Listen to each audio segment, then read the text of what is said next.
Okay, just for fun, I decided to dissect CDV742 Bendix Dosimeter, and this is what it started out looking like right here.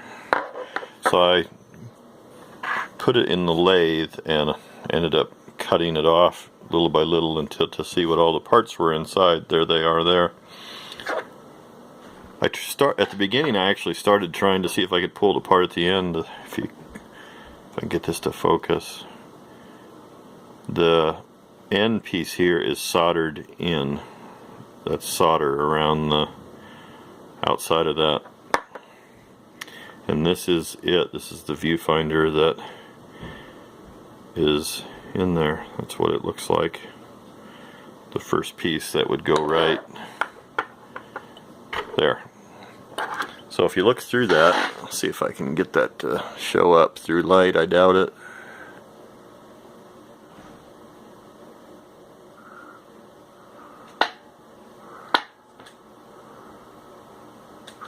No, I can't really see anything.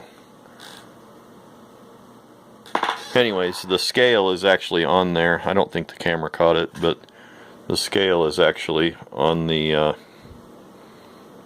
glass, I guess. Okay, next piece is I wouldn't even know what to call it. It's just a tube, an insulator or something here. I don't know if I can get it to focus or not.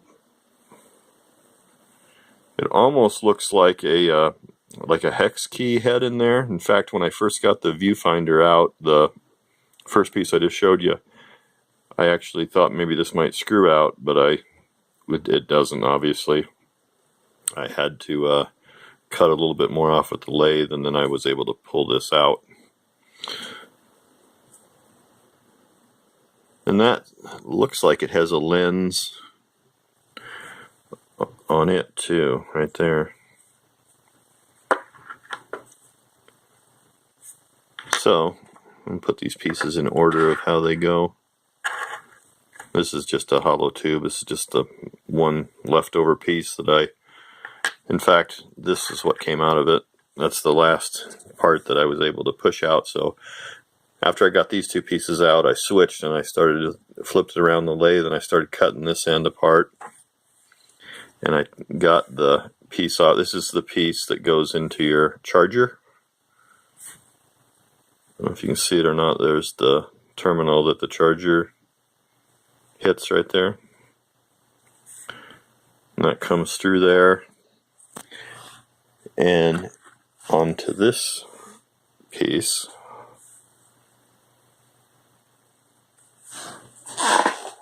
Probably not getting this focused very well at all.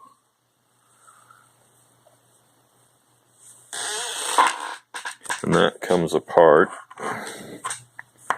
and looks like that. This is just a spacer of sorts.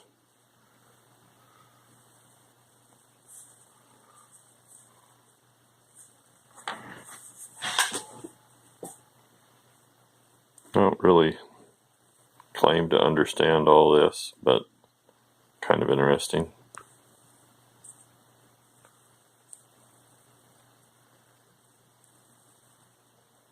Anyways, I was just curious what was on the inside. I guess the next step for me is going to be to try to understand how they actually work. You apply a voltage and it somehow makes the I can't think what you call it now, the little hair that goes across the scale, and then why does it move when it's exposed to radiation? I don't know. So these are things I need to learn. Anyways, just thought I'd make a video for myself so I can remember how these pieces go together, and in case anybody else was curious about how one of these came apart or what was on the inside.